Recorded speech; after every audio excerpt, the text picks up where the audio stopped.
Bonjour à tous, nous poursuivons aujourd'hui avec la dernière Mishnah, la Mishnah Chet, la 8e Mishnah du 7e Perek, et nous terminons là aujourd'hui le Perek. La Mishnah nous enseigne concernant le din de Olelot.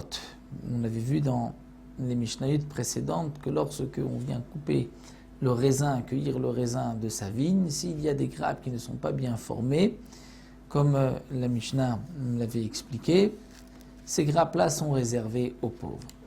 Bien sûr, c'est une obligation pour un particulier qui va vers la vendange de ses vignes. Mais, Amagdish Kermo, celui qui va offrir au Beth Amikdash sa vigne, il a une vigne avec des grappes de raisin et il veut tout offrir au Beth Amikdash. Est-ce que les olelot, c'est-à-dire les grappes qui ne sont pas bien formées, on peut dire qu'il les a offertes aussi au Beth Amikdash, ou bien elles ne lui appartiennent pas, elles appartiennent aux pauvres. Et donc un homme ne peut pas offrir ce qui ne lui appartient pas. Alors la Mishnah nous dit à Magdish Karmo, celui qui offre au Beth Amikdash sa vigne, le fruit de sa vigne,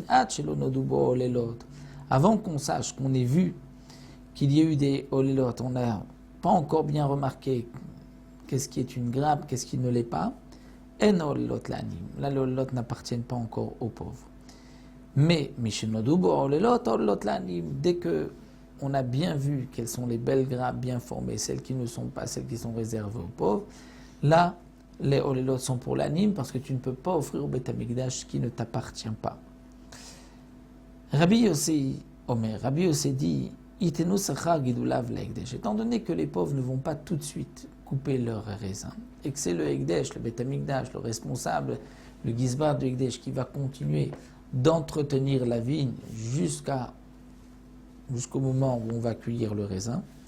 Donc les pauvres vont quand même payer une certaine somme au Beth Amikdash, au Gizbar, les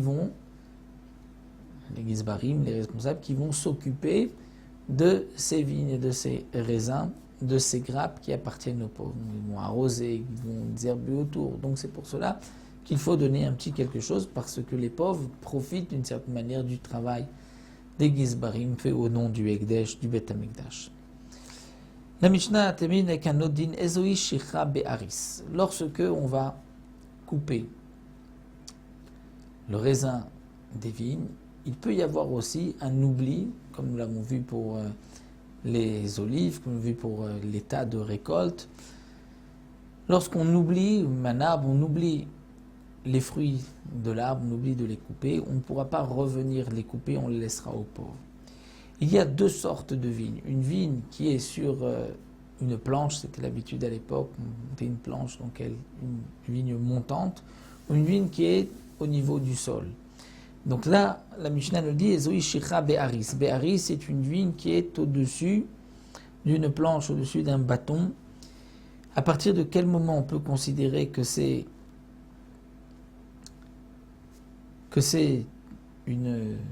un oubli, lorsque la vigne est donc sur, on va dire, une perche, c'est-à-dire il s'est éloigné, au point que s'il tend sa main, il ne pourra pas atteindre cette vigne-là. Là, c'est un oubli, il ne peut plus retourner.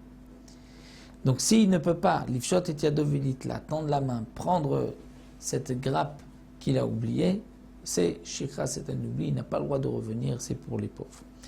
Ou varogliot miché avoraimena. Si la vigne se trouve sur le sol, c'est une lachon régel à nos pieds, là dès qu'il l'a dépassé, c'est une shikha, c'est un oubli. Pourquoi?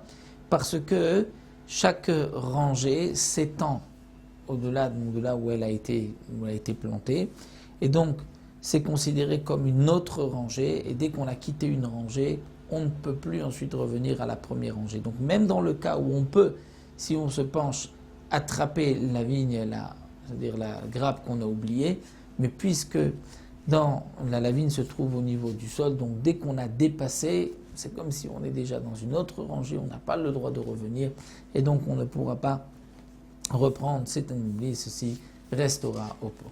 Voilà, il nous reste donc un dernier Pérec, le 8e Pérec, que nous verrons Bezrat Hashem par la suite, et nous aurons tous les dinim de Tzedaka du pauvre. Qui peut se servir de la Tzedaka, qui peut prendre ce qui est réservé aux pauvres, ça nous le verrons dans le 8e Pérec, une prochaine fois, Bezrat Hashem. Shabbat.